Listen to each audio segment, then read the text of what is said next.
बिस्मिल्लाहिर्रहमानिर्रहीम। Welcome back. Chapter 9 project resource management और lecture number है 24 एक्वायर रिसोर्सेज। रिसोर्स मैनेजमेंट को हम डिस्कस करने जा रहे हैं, उसका प्रोसेस है एक्वायर रिसोर्सेज। एक्वायर रिसोर्सेज में हम अब रिसोर्स की एक्विजिशन के बारे में बात करेंगे। अभी तक हमने प्लान को देख लिया कि रिसोर्स मैनेजमेंट का प्लान कैसे करना है, उसके की पॉइंट्स कौन कौन से हैं। फिर हमने एक्टिविटी रिसोर्सेज को देखा कि एक्टिविटी में कितने रिसोर्सेज हमें चाहिए, एक्विजिशन किस तरह होगा उसका, उसमें जो की पॉइंट्स हमने डिस्कस किए। अब हम स्पेसिफिकली डिस्कस करेंगे एक्वायर रिसोर्सेज को। एक्वायर रिसोर्सेज हमारे पास जो नॉलेज एरिया है रिसोर्स मैनेजमेंट का, उसके हम उसको डिस्कस करेंगे इस चैप्टर में, जिसके इनपुट टूल टेक्निक्स को हम यहाँ पे देखेंगे। और होपफुली साथ साथ आपको समझ भी आ रही होगी कि जो जो चीज़ें डिस्कस कर रहे हैं उसको हमने किस तरह मैप करना है अदर प्रोजेक्ट मैनेजमेंट के फैक्टर्स के साथ। एक्वायर रिसोर्सेज में देखें, ह्यूमन रिसोर्स प्लान में ही हमने ये बात डिस्कस कर ली थी कि हमें किस लेवल के, किस क्वांटिटी में, कितनी कौन कौन सी ग्रेडिंग में, किस किस स्किल सेट से प्रोजेक्ट के रिसोर्स हमें चाहिए, वो हमने रिसोर्स मैनेजमेंट में डिस्कस कर लिए। तो यहाँ पे हम सिक्योर करने की कोशिश करते हैं कि जो ह्यूमन रिसोर्स और फिजिकल रिसोर्स हमें प्रोजेक्ट के लिए चाहिए, तो उसको हमने एक्वायर कैसे करना है, उसको हम यहाँ मेक श्योर करते हैं कि कमिटमेंट के मुताबिक ऑन स्पेसिफिक असाइन टाइम हमें वो रिसोर्सेज मिल जाने चाहिए।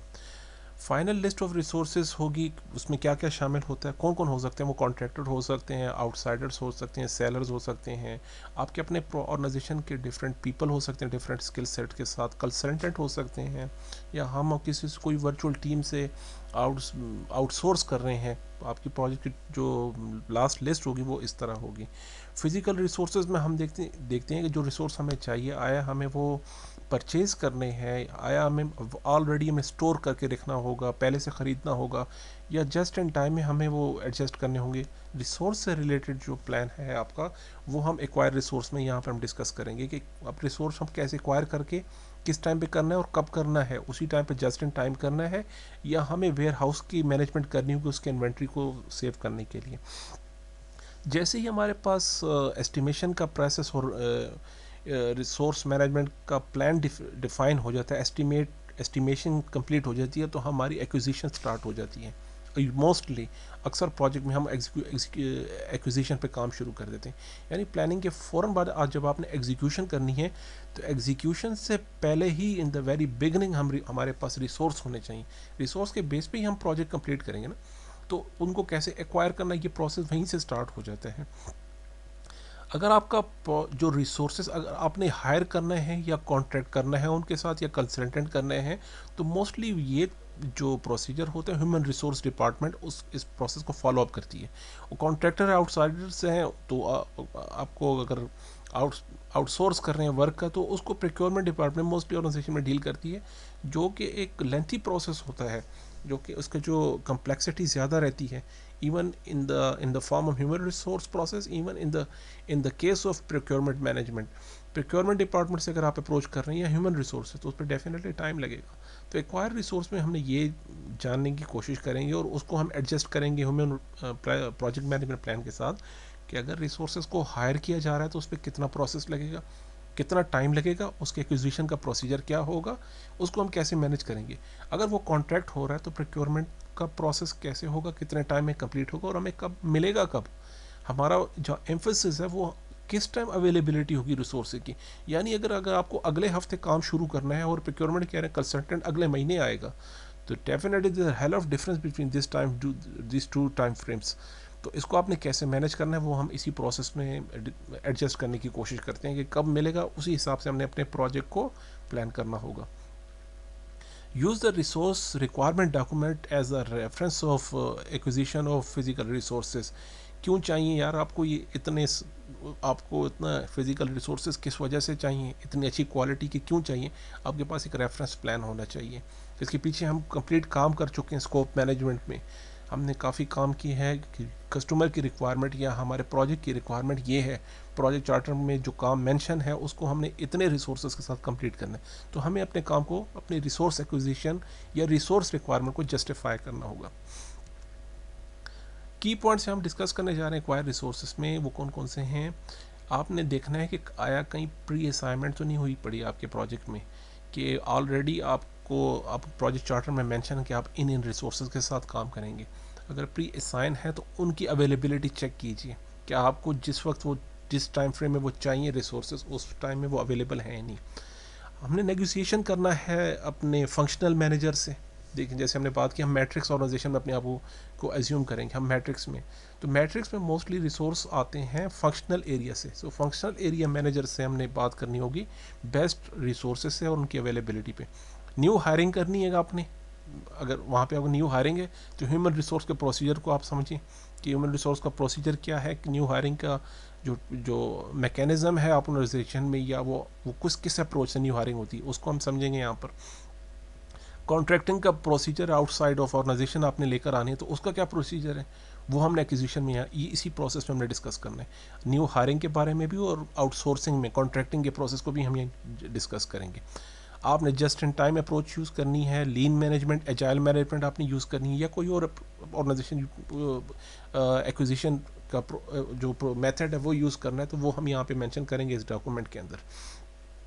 रिस्क का रिलेशन रिसोर्स के साथ बहुत ज़्यादा है। आप देखेंगे, देखिए अगर रिसोर्स अपने टाइम पे ना मिले आपको, फॉर एग्जांपल उस टाइम पे अवेलेबल ना हुए, तो जो सिचुएशन जो पैनिक क्रिएट होगा आप उसको कैसे मैनेज करेंगे। अगर वो अवेलेबल ना रहे तो कैसे आप मैनेज करेंगे, वो भी हमने रिसोर्स मैनेजमेंट के साथ टच करके हमने इस सेक्शन में डिफ़ाइन करना होगा। और अपने मैनेजमेंट को ये चीज़ क्लियर करनी होगी कि अगर हमें इस टाइम फ्रेम पर इस क्वांटिटी इस फैक्टर्स के साथ या इन फीचर्स के साथ हमें रिसोर्सेस ना मिले तो उनका क्या इम्पैक्ट पड़ेगा आपके हमारे प्रोजेक्ट पर, ये हमने यहीं पर डिफ़ाइन करना होगा। देखिए आपको अगर टीम है, प्रोजेक्ट की टीम मोस्टली 4 फॉर्म डिस्कस किए गए हैं बुक के अंदर। देखें अगर वो डेडिकेटेड टीम है, प्रोजेक्टाइज के अंदर जो रिसोर्सेस असाइन होते हैं वो डेडिकेटेड होते हैं। डेडिकेटेड मीन्स उनका फुल अटेंशन फुल फोकस के साथ आपके प्रोजेक्ट पे काम करते हैं। पार्ट टाइम पे ये है कि एक टाइम पे वो फंक्शनल एरिया को डिस्कस कर रहे होते हैं, दूसरे टाइम पे वो आपके प्रोजेक्ट को डील कर रहे होते हैं। तो यहाँ पे आपकी कंसल्टेशन आपकी टीम की डिवाइड हुई पड़ी होती है और मोस्टली 2 बॉसेस को वो डील कर रहे होते हैं। तो यहाँ पे आपको टीम की डेडिकेशन नहीं मिलेगी, यहाँ पर मिलती है हमें डेडिकेशन, और वो सारे प्रोजेक्ट मैनेजर को रिपोर्ट कर रहे होते हैं, उनका कंसर्न प्रोजेक्ट होता है। लेकिन यहाँ पर हमारे पास टीम डिवाइड होती है, आपको कैसे उनको कंट्रोल करना है, कैसे मैनेज करना है, यहाँ पे प्रोजेक्ट मैनेजर के लिए चैलेंजेस बढ़ जाते हैं। यहाँ समझाने वाली बात ये है। पार्टनरशिप है तो कोई चीज़ देखिए यहाँ पर पार्टनरशिप में all the work is totally depend on the contracting and documentation. जो आपके साथ कॉन्ट्रैक्ट हुआ है, जो एग्रीमेंट्स हुए आपके पार्टनर्स का, अगर उसमें चीज़ में मेंशन है तो दैट्स ग्रेट, आपकी गुड टू गो। तो इन दैट केस आपको कोई प्रॉब्लम फेस नहीं किया जाए, नहीं होता मोस्टली अगर चीज़ डॉक्यूमेंटेशन में, अगर डॉक्यूमेंटेशन में मिसिंग हुई तो ये आपके लिए काफ़ी पैनिक क्रिएट कर सकता है पार्टनरशिप में। तो ये चैलेंजेस हैं। वर्चुअल टीम इंतहाई मोस्ट चैलेंजिंग है और नॉट रिकमेंडेड, या इवन अगर आपसे पूछा जाए कि इन 4 टीम्स में से आप किसको प्रेफर करेंगे तो ये ऑप्शन आपके पास सबसे लीस्ट पे रखिएगा कि वर्चुअल टीम्स के चैलेंजेस काफ़ी ज़्यादा रहते हैं। तो मैं ये बात बार बार बताने की कोशिश कर रहा हूँ कि जब एग्ज़ाम में क्वेश्चन आता है तो आपने देखना है वो किस टीम की बात कर रहे हैं, या मैंने नीचे be aware of type of team describe in situation. Question में आपको किस टीम के बारे में बात कर रहे हैं, डेडिकेटेड की बात कर रहे हैं, पार्ट टाइम है, पार्टनरशिप है, या वर्चुअल टीम है, उसी को सामने रखते हुए हम अपने क्वेश्चन को हमने आंसर करना है। प्री असाइनमेंट्स में हमने बात कर ली है। नेगोशिएशन हम करते हैं जब भी आपको फंक्शनल मैनेजर से कोई टीम मेंबर अगर रिक्वायर्ड है तो फंक्शनल मैनेजर से हम नेगोशिएशन के प्रोसेस है वो अचीव करते हैं। तो वहाँ पे हम क्या करते हैं कि आपके प्रोजेक्ट की जो नीड्स हैं, जो ऑर्गेनाइजेशन की प्रायोरिटीज़ हैं, उसको हम डिस्कस करेंगे नेगोशिएशन में। आपने अपने रिसोर्स के मैनेजर को ये कन्वेंस करना है कि उसको क्या फ़ायदा होगा आपके प्रोजेक्ट से। अगर आप अपने टीम मेंबर को मेरे प्रोजेक्ट में असाइन करेंगे तो आपको क्या फ़ायदा होगा, या उसके इंटरेस्ट के बारे में आप किस तरह बात करेंगे, उसे कैसे कन्विंस करेंगे। तो नेगोशिएशन की ये भी एक पॉइंट है। उसका जो वर्क होगा वो कितना उसको जैसे मैंने बात की, रिसोर्स मैनेजर का क्या इंटरेस्ट रहेगा उसमें, उसके जो डिपार्टमेंट है उसको क्या फ़ायदा होगा, ये चीज़ें हम यहाँ नेगोशिएशन में डिस्कस करेंगे। बेस्ट रिसोर्स आप जहाँ पे ज़रूरत नहीं है वहाँ पे बेस्ट रिसोर्स की रिक्वायरमेंट ना रखिए, ना हम उस पर नेगोशिएशन पे जाएंगे। जो रिसोर्स जिस लेवल की आपको रिसोर्स चाहिए हमने उसी लेवल पे बात करनी है। ये भी बैड प्रैक्टिस में रहेगी जहाँ आपको बेस्ट रिसोर्स की ज़रूरत ही नहीं है, कोई एक्टिविटी नॉन क्रिटिकल पार्ट पे है, बहुत रिलैक्स सेक्शन है, तो वहाँ पे हाई लेवल के एक्सपर्ट बंदे को रखना क्यों चाह रहे हैं? तो जहाँ पे ज़रूरत नहीं है तो वहाँ बेस्ट रिसोर्स की भी रिक्वायर्ड ना रखें. However, be able to improve that with different project management tools. Why project require the stated quantity and quality. किस क्वालिटी किस क्वांटिटी के रिसोर्सेस आपको चाहिए, उनके रेफरेंसेस आपने बताने हैं, उनको आपने जस्टिफाई करना है कि इतनी क्वांटिटी और इस क्वालिटी के रिसोर्स हमें चाहिए प्रोजेक्ट के पार्ट्स को कंप्लीट करने के लिए सेक्शन को. और डिफरेंट टूल्स हैं, जैसे हमने हिस्टोग्राम को डिस्कस किया, जैसे हमने पैरिटी चार्ट में भी डिस्कस किया था, मुख्तलिफ चार्ट्स के अंदर हम डिस्कस करते हैं, उन टूल्स के थ्रू हमने यूज़ करना है. Negotiate opportunity discover the what project manager will need from. आपके प्रोजेक्ट में रिसोर्स मैनेजर का कितना इंटरेस्ट है, ये एक अपॉर्चुनिटी रहेगी नेगोशिएशन. हम जब उससे बात करते हैं तो हमें ये रियलाइज़ हो जाता है कि रिसोर्स मैनेजर हमारे प्रोजेक्ट में पॉजिटिव इम्पैक्ट रखता है, पॉजिटिव इंटरेस्ट रखता है या नेगेटिव इंटरेस्ट रखता है. तो यहाँ पे भी आपको डिस्कवर हो जाएगा कि ये जो स्टेक होल्डर है हमारा रिसोर्स मैनेजर, इसको हमने कैसे मैनेज करना है. और स्टेक होल्डर मैनेजमेंट स्ट्रेटजीज हम डिस्कस करेंगे लास्ट चैप्टर में, स्टेक होल्डर मैनेजमेंट में. टीम बिल्डिंग रिलेशनशिप, हम जैसे नेगोशिएशन में हमें हमारा मेन फोकस होता है रिलेशनशिप पे. ये याद रखिएगा, नेगोशिएशन का मेन कंसर्न होता है to build up a good relationship with the managers और with your stakeholders, not to achieve the optimum or maximum or very best quality of resource management or physical resources. हमारा इस main focus रहेगा negotiation में to build a good relationship. ये चीज़ याद रखिएगा, important point है from exam point of view से. जब किसी भी सिचुएशन में कोई प्रॉब्लम आ जाती है, किसी फंक्शनल एरिया के टीम मेंबर्स का कोई मसला आता है, उसको आप कैसे डील करेंगे रिसोर्स मैनेजर्स के साथ, वो भी हम नेगोशिएशन में डिस्कस करते हैं रिसोर्स मैनेजर से. अगर आपका टीम मेंबर जो आप मुझे असाइन कर रहे हैं वो अगर हमारी एक्सपेक्टेशन पे पूरा नहीं आता या उसका इनपुट या उसका आउटपुट हमारे पास डिज़ायरेबल नहीं है, तो उसको हम कैसे डील करेंगे, तो नेगोशिएशन में हम ये भी डिस्कस करते हैं. अभी हमने बात की कि वर्चुअल टीम्स चैलेंजिंग है काफ़ी. टाइम जोन, लैंग्वेज, कल्चर और रेफरेंसेस और टास्क असाइनमेंट्स और वहाँ से फीडबैक, और इसमें काफ़ी चैलेंजिंग रहता है प्रोजेक्ट मैनेजर के लिए. तो इसको आप मोस्टली अवॉइड करते हैं, लेकिन एक ऑप्शन है एक्वायर रिसोर्सेज में कि हम इसको भी हम रख सकते हैं.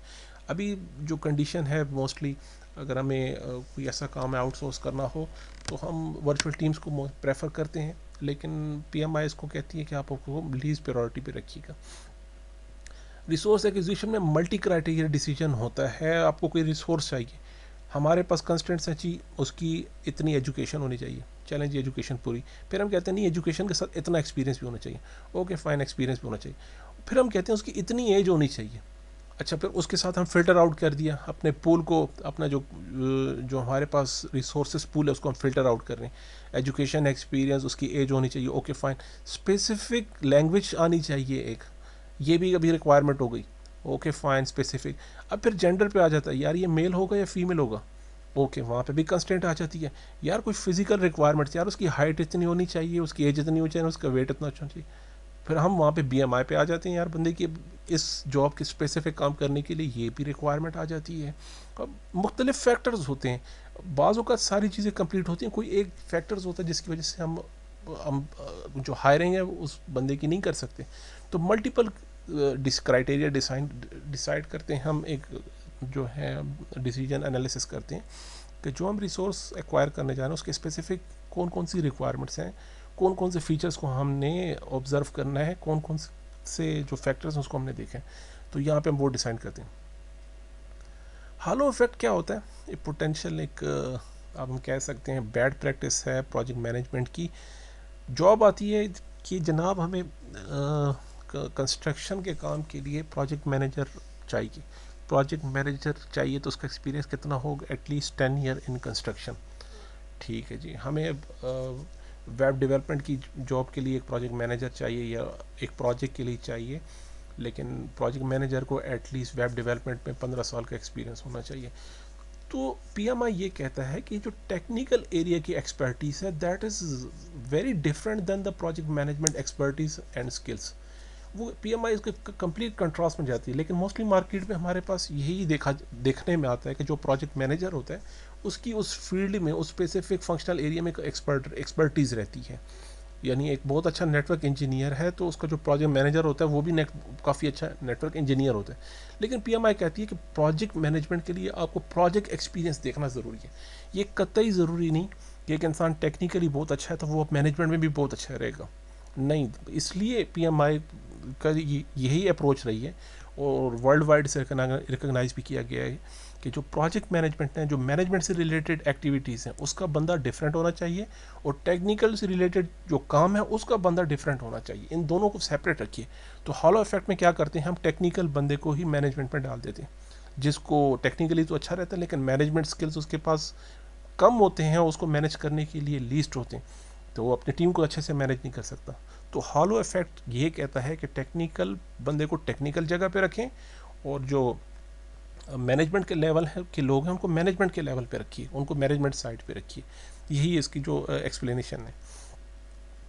आउटपुट क्या रहेगा, रिसोर्स असाइनमेंट्स आएंगी, वर्क की असाइनमेंट्स मिल जाएंगी हमारे पास, किस तरह करना है, किस टाइम पे करना है, रिसोर्स कैलेंडर, किस टाइम पे हमें रिसोर्स मिलेंगे, कब हमने करना है, चेंज रिक्वेस्ट उसके साथ डेफिनेट लेंगे। चेंज रिक्वेस्ट को हमने इंटीग्रेटेड चेंज कंट्रोल प्रोसीजर्स के थ्रू गुजार के उसी से लेके चलना है उसी के साथ। रिसोर्स मैनेजमेंट प्लान में भी चेंज जो एक्सपीरियंस अपडेट करंट जो सिचुएशन होगी उस हिसाब से हम रिसोर्स मैनेजमेंट प्लान को चेंज करते रहेंगे। स्केजल मेन एडजस्ट अकोमोडेट, हमने बात की थी कि स्केजल आपका डेफिनेटली चेंज होगा। आपके रिसोर्स जिस टाइम पे मिलेंगे हमने अपने प्लान को उसी टाइम पर एडजस्ट करना होगा। Cost base line definitely impact करेगी, हमने इस पर बात की हुई है। स्टेक होल्डर रजिस्टर यहाँ से चेंज यहाँ से आएंगे, हमारे पास डिफरेंट स्टेक होल्डर सामने आ रहे हैं। पहले कॉन्ट्रैक्टर नहीं थे, पहले कंसल्टेंट नहीं थे, पहले आउटसाइडर्स नहीं थे, अब जाके हमारे पास ये सारे लोग सामने आ गए। तो जो स्टेक होल्डर रजिस्टर्स हैं डेफिनेटली वो भी चेंज होंगे। न्यू रिस्क डेफिनेटली हमारे पास आएंगे। कोई रिसोर्स पर्सन अगर उस टाइम पे ना मिला या फिजिकल रिसोर्स उस टाइम पे ना आपको अवेलेबल रहा तो डेफिनेटली आपके रिस्क फैक्टर्स बढ़ जाएंगे, रिस्क के जो मैग्नीट्यूड है डेफिनेटली वो फ्लैक्चुएट होंगे। लेसन लर्न यहाँ का इंपॉर्टेंट पॉइंट है। हमने लेसन लर्न देखे पिछले प्रोजेक्ट में एक्विजिशन से रिलेटेड जो प्रॉब्लम्स आई थी पिछले प्रोजेक्ट में वो हमने यूटिलाइज करनी है और अपने प्रोजेक्ट्स में जो एग्जीक्यूशन से related that something goes good that something goes wrong वो सारा डॉक्यूमेंट हमने ऑर्गेनाइजेशन के साथ फिर शेयर भी करना है, उसको हमने रिटर्न बैक करना है। Thank you so much. ये था हमारे पास एक्विजिशन का लेक्चर। सी यू इंशाल्लाह नेक्स्ट लेक्चर। अल्लाह हाफिज़।